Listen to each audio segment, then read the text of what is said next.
Hey babe, I haven't heard from you all week, so I figured you must be working on something huge and we're in desperate need of a coffee. Why? What's going on? Why does the studio look like this?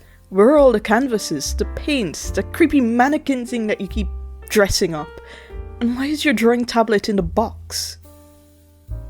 Giving up? But you love this!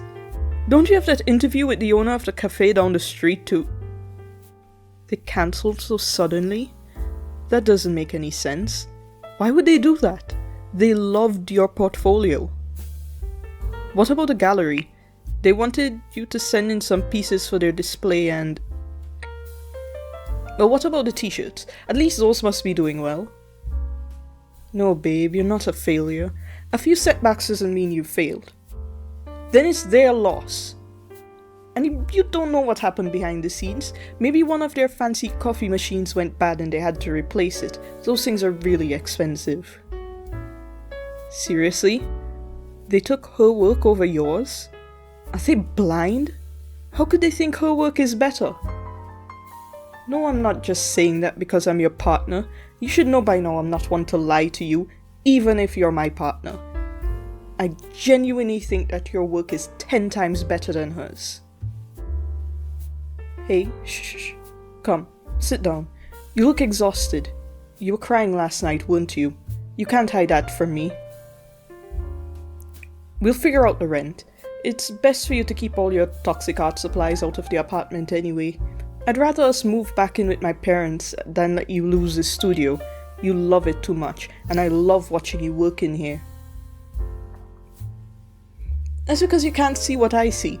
You always move the easel right over there so you can get the perfect lighting, and when the sun shines in, it makes you glow. I'm not joking.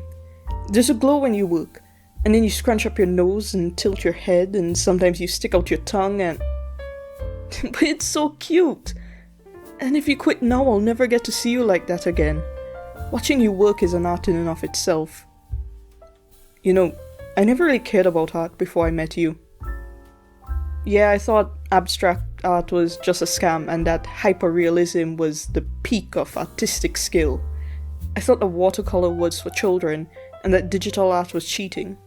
But you changed my mind. I see how hard you work, the passion you put into it, and the way you get lost in your own world. I look at every painting differently now. I can see the techniques that the artists use, and I can see the skill where I used to see talent. You were the one who changed me. You were the one who brought me into this world. If you gave up, would you really be you? No, I'm not saying that you're just your art. You're just so many things. You're gorgeous and funny and charming and passionate, and I love the way your face lights up when you see cute animals and when you dance in the kitchen while doing dishes, and how animated you get when you're telling me about your favorite TV show and... Embarrassed? What is there to be embarrassed about? You know what? That means I'm at fault. If you're embarrassed, then you're not comfortable hearing me sing your praises, which means I need to sing them louder and more often so you get used to hearing them. You know what? I can start right now. There's a window over there and I can sing very loudly so that... Okay. I won't shout my love from the rooftops. I'm not just saying all of this to make you feel better.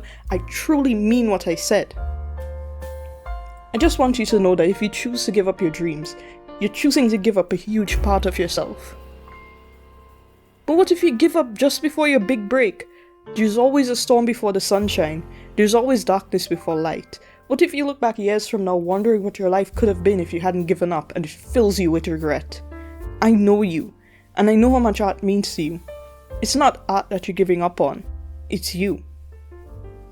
No, I would never force you. At the end of the day, it's up to you to decide what to do with your life, and I will support you in whatever decision you make. If you want to find other hobbies and a new career, then I'll try everything with you. But if you want to continue down this path, just know that I will always be walking alongside you. I'm your #1 fan after all, and I want you to be happy. You know what? I think you need a break. You've been working non-stop for weeks. Here, your drinking is getting cold, and I know you're always in a better mood once you have some caffeine in you. It's your fault for taking too long. You look like the weight of the world is on your shoulders. Let me help you carry that burden. And by carry it, I mean I'm going to chuck it off a cliff. How? It's simple. We're going to spend the entire weekend refilling your creative battery.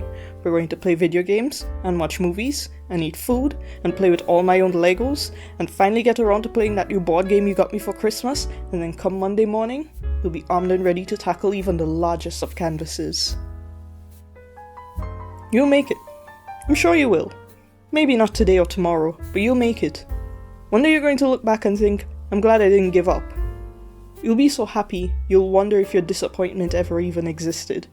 You'll realize that you were never a failure. And when that happens, I will be the first one to congratulate you and say, I knew you could do it. I'm so proud of you. Hey, no more tears. You've cried enough. Happy thoughts only. Well, if you can't think of any happy thoughts, then remember me saying this. You got this. I believe in you. Think you can do that? Good. Now drink up, sunshine. You and me are going to have the best weekend of your life. You got this, sweetheart. You're going to be just fine.